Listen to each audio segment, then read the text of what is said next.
YouTube family, what's good with you? TikTok family, what's good with you? Facebook, what's good? What's good? What's good? What's good? So, let's get into the brass tacks of the situation, shall we? As we proceed.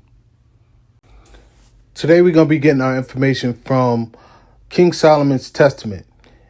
Like I said before, it's not a canonical book, but it's a good book that we can learn from, as if the same way you would learn from a fairy tale or a fable. It creates motion in the mind, and it makes it a little easier for you to understand these complicated topics. We're talking about demons here. As you can see here, the form of this demon is incredibly insane. But the thing that about it is, it's probably pretty accurate. This is just one form of the demon Ornius. Ornius is one of the few demons that we're going to go over. I'm going to go over as many demons as I possibly can. There are 72 demons that are in the Testament of Solomon. And I'll try to go through every single one, part by part, bit by bit. This video series, we're going to be going through a few demons. We'll go through Ornius, Beelzebub, Anaskeles, and Asmodeus. I'll stay focused on those four, and I'll let you understand how they work, what they do, and I'll show you how I use these fables to help me to navigate my life in a way where I can handle myself and my demons, my emotions, and everything else. When I say demons, I don't want to get too black magic on you guys, even though I believe in these demons as absolute facts. I mean, you guys can watch all these horror movies and all the rest of this. You got to try to understand where they get them from. You got Marina Abramovich and all these people, and they do all of these spells. You got to ask yourself, where does the power come from if it's not real? That being said, without getting all drawn out into this stuff, I want you guys to understand these things from a practical point of view, and I want you to understand them from an actual black magic point of view. Because the more you understand about demons, the more you understand about the power of God. It helps you to believe in the Most High more than you actually do. So let's move on from here. So where we were yesterday was King Solomon was building the temple to the Most High. And the temple had to be built with specific, exact directives. So these things had to be carried out precise, and they had to be carried out absolutely perfect. One of the things about the temple is that they could not use any tools. They could not use any hammers. They could not use any saws. They couldn't use anything. To cut these huge blocks of stone. So they had to cut these stones perfectly also. Everything has to be absolutely perfect when it comes to the Most High. So the thing about this is they had to figure out how they were going to cut these stones and do all of this work without using any tools, because all the tools could be used as a form of warfare, and they couldn't make a sound. Everything had to be totally silent in building the house of God. So it only took somebody like King David, I'm sorry, not King David, King Solomon, who God blessed with the most intelligence that he ever blessed anybody, even up until this point, with. King Solomon was the smartest person that ever walked the earth and ever will walk the earth. So it took somebody like him in order to solve this problem. So King Solomon talked with his magi or scribes. I forgot what they call them in Jewish. But he talked to the people that helped him, and they figured out that they was going to need a special worm. The name of this worm was the Shamir worm. The Shamir worm could cut the hardest stone. It could cut diamond. It could cut glass. It could cut metal. It could cut anything. and it will cut it precisely. Now, the testaments don't say exactly how they did it, or exactly how King Solomon actually controlled these things, but it does say that this is the only way that he could achieve his goal. So he had to get this worm, and he had to find this worm. So the thing about it is they had to consult demons in order to actually find this worm. So where we were was, while King Solomon was constructing the temple, he was talking to one of his good friends who was an artisan. He was a young lad, and he was one of King Solomon's favorite artisans that he would consult with all the time. They actually say that he had brotherly love for this young man. So he consulted this artisan. An artisan is a very skilled worker, by the way. And he consulted the artisan, the young man, and he asked him, why is he getting so thin? Because he was getting thinner and thinner by the day. So he says, why does it look like you're getting so thin? You look like you're getting more thinner and thinner by the day, actually by the hour. It looks like you're getting thinner and thinner. What exactly is going on? I'm paying you twice your wages. I'm also paying you twice your food. I'm giving you more than I'm giving anybody else. So what is actually going on? So the young lad told him that at sunset, he would go home and a demon would come to him and take half of his wages and take half of his food. The demon would also take his right hand and suck his thumb and oppress him. And that was causing not the child, but the young lad to get thinner and thinner.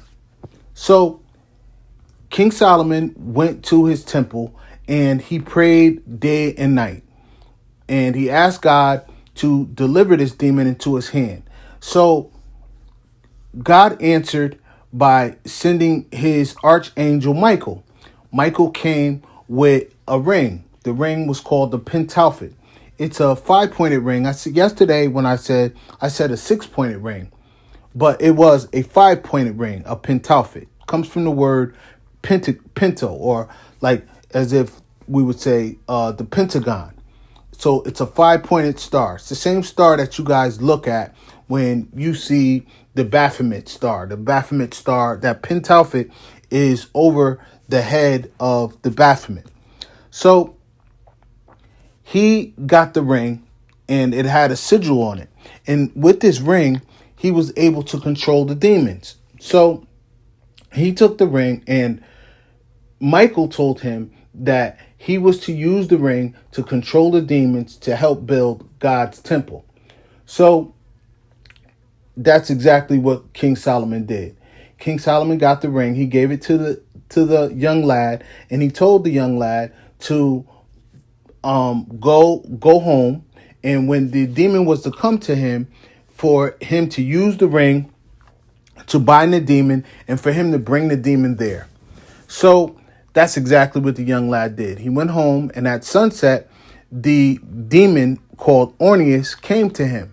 And when he came to him, he came to take the money and take the food. When he did that, the young lad grabbed the ring and threw it at Orneus's chest. When I say throw it at Orneus's chest, I mean kind of like the Green Lantern, and how the Green Lantern has the ring and he points it at something and he turns the whatever it is into whatever he wants it to be. So that's how he threw the ring at Orneus. Orneus screamed out, and he asked the young lad, "Why are you doing this to me? And please let me go." So he said no, and ordered the demon Orneus to go to King Solomon.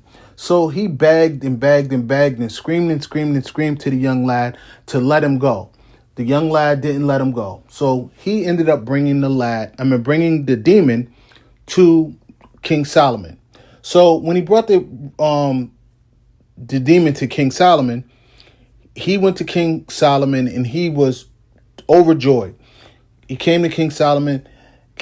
King, I did what you said, and it actually worked. I got the demon Orneus, and I bind him. And King Solomon was like, "Well, where is he?" He said, "He's in your courtyard in the vestibule. I have him, and he's screaming and screaming by in the courtyard. And he was trying to get me to let him go by and he offered me all the gold in the world and all the silver in the world, but I didn't do it." So King Solomon went to his courtyard, and there was the demon. So the demon then asked King Solomon to let him go and offered him the same thing. King Solomon asked the demon, "Who are you?" And the demon answered King Solomon, said, "My name is Orneus." King Solomon said to him, "To what zodiacal symbol are you subject to?" And the demon said, "I am subject to Aquarius, and I strangle those who are consumed with desire for the noble virgins on the earth. When the men are drunk, restless, and have no disposition to sleep, I then go to them, and having an understanding of the men's disposition, I metamorphose myself into a comely female and take hold of the men in their sleep, and then I play with them. And after a while, I take to my wings and fly into the heavenly regions in the appearance of a lion, and I am commanded by the other demons. I am the offspring of the archangel Uriel, the power of God." Having heard the name of the archangel, Solomon glorified God. He then sealed the demon and set him to work at stone cutting. Orneus was extremely afraid of the iron that he was bound in, and he screamed out to King Solomon and asked him, "King Solomon, please let me go, and I will give you all of the gold in the earth and all of the silver also. I will also bring you all of the demons." He was not at all willing to be subject to King Solomon. So Solomon prayed to the archangel Uriel. The archangel Uriel had control over the demons of the sea, which were the behemoth and the leviathan. The leviathan is the female and the behemoth is the male. They are in the abyss of the sea. Uriel cast her destiny to the ground and made all of the demons subject to her. She commanded Orneus to cut stones at the temple and to help bring completion to the temple. Solomon then glorified the Most High. Solomon gave Orneus the seal and told Orneus to bring forth the prince of all the demons. Orneus then took the ring and went off to see Beelzebub, the prince of all the demons. He told Beelzebub, "Come, Solomon summons you." Beelzebub said, "Who is this King Solomon?" Orneus threw the ring at Beelzebub's chest and said, "Solomon the king summons you." Beelzebub let out a huge roar at the sight of the ring and sprung forth a huge ball of flame out of his mouth. He arose out of the abyss and followed Orneus until he came to Solomon. When Solomon saw Beelzebub, the prince of all demons, he praised the Most High Yah. He then asked the demon, "Who are you?" The demon said to King Solomon, "I am Beelzebub, king of all the demons." Solomon told Beelzebub to be seated next to him and explained the manifestation of all the demons. Beelzebub sat next to him and promised that he would bring him all of the demons under him. Solomon then asked Beelzebub, "Is there a female demon among you?" Beelzebub told him that there were. The king then asked to see the female demon that he spoke of.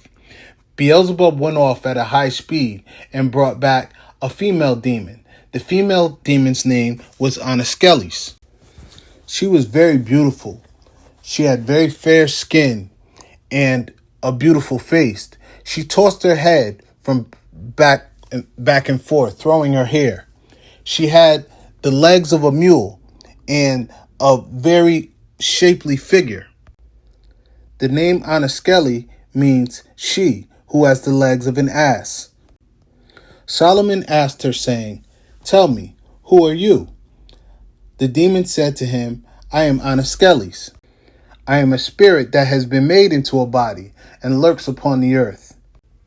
There is a golden cave where I lie, but my most frequent dwelling places are all the caves, precipices, and ravines in the earth.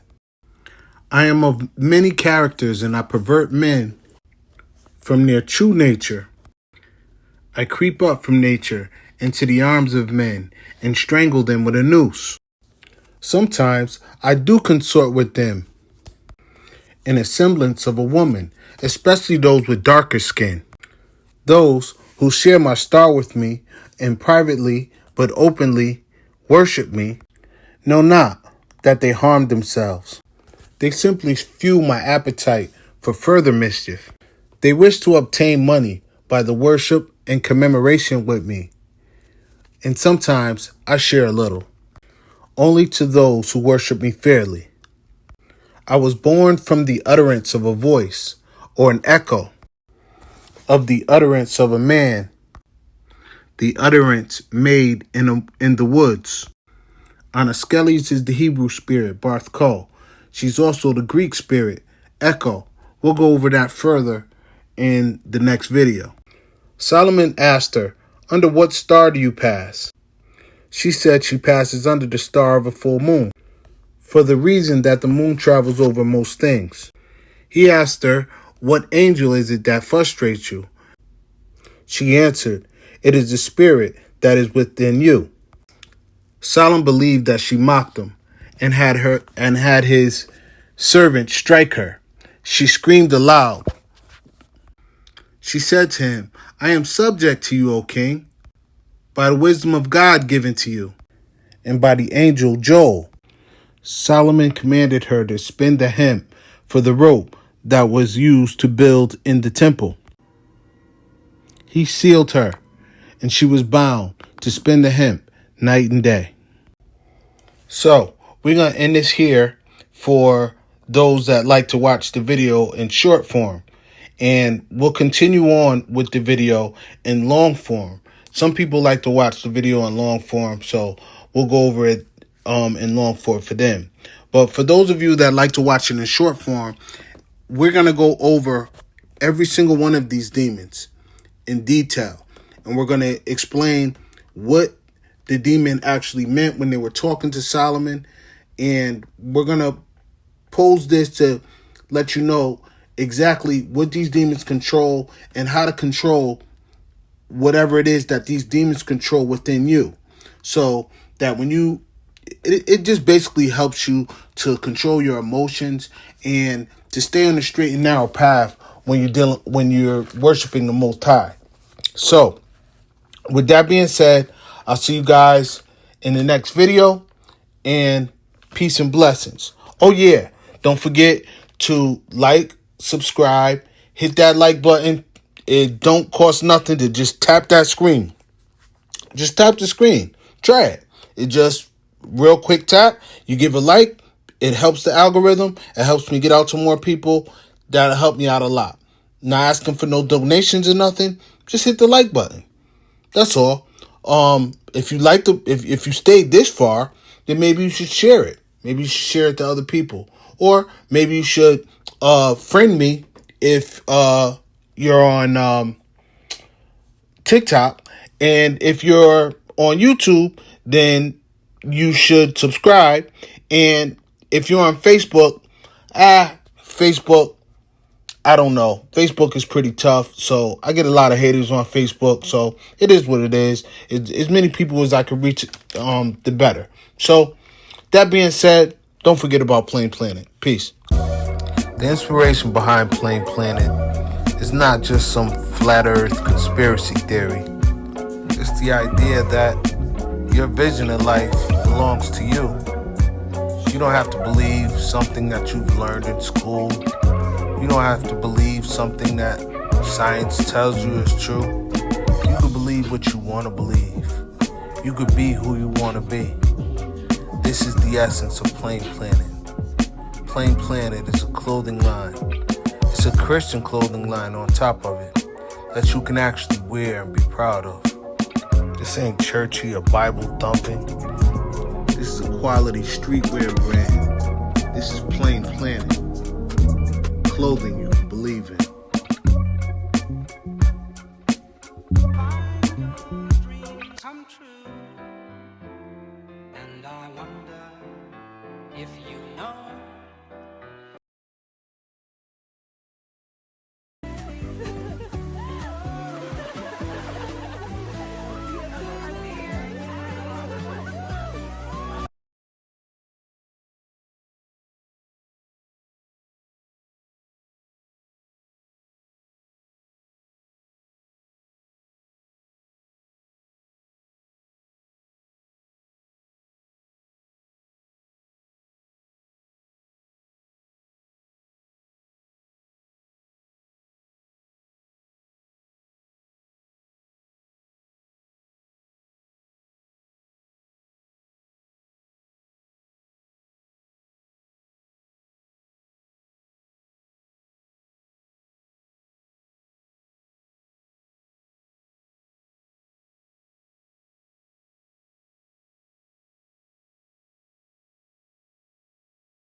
And Uriah the Hittite was, I think the Hittites they were not worshiping the Most High. They were worshiping gods.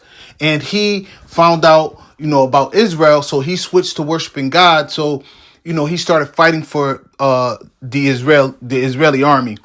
And he was a formidable soldier. He was King David's good friend, and he was loyal. So King David ended up unaliving Uriah in a real shiesty way. King David ended up taking Bathsheba. I'm trying to keep this story really short, but I think it's important that you understand the backstory of Solomon's lineage so you can understand who he was and why he was in the position that he was in. So King David had children by Bathsheba after Uriah's passing, and he was cursed by God because of that. All of his firstborn men would be cursed because of that, and they were. And when I get into the story of King David, which I will, and I'll get into it in detail because it's very important. It's extremely detailed and involved, and I have to do a whole nother video just for that. But to make a long story short, King Solomon, was his father, King David's successor. King Solomon was the one that was appointed to build the temple to Yahweh. And King David wasn't able to do it because he was cursed because of his fornication and because he spilled a lot of blood in his time as a king. So King Solomon was appointed to do that. And in this time where King Solomon was a great king in the beginning. When he first started, he was very devout to the Most High, and God loved him very much. He actually did 1,000 burnt offerings to the Most High, which 1,000 would be like a million. But based on his vanity and his own lack of control over his sexuality, he fell to Beelzebub.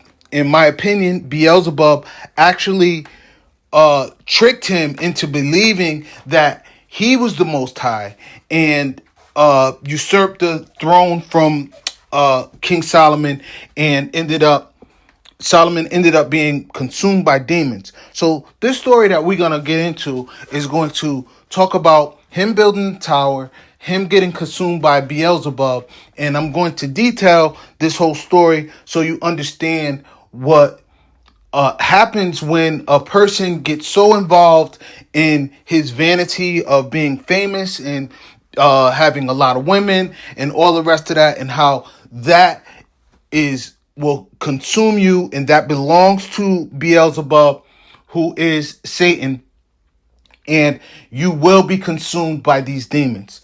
So we'll get into that in the next video. Please stay tuned for that. And again, don't forget to like and subscribe. Don't forget to comment down below. And don't forget about Plain Planet. Peace.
The inspiration behind Plain Planet is not just some flat earth conspiracy theory. It's the idea that your vision of life belongs to you. You don't have to believe something that you've learned in school. You don't have to believe something that science tells you is true. You can believe what you want to believe. You could be who you want to be. This is the essence of Plain Planet. Plain Planet is a clothing line. It's a Christian clothing line on top of it that you can actually wear and be proud of. This ain't churchy or Bible thumping. This is a quality streetwear brand. This is Plain Planet. Clothing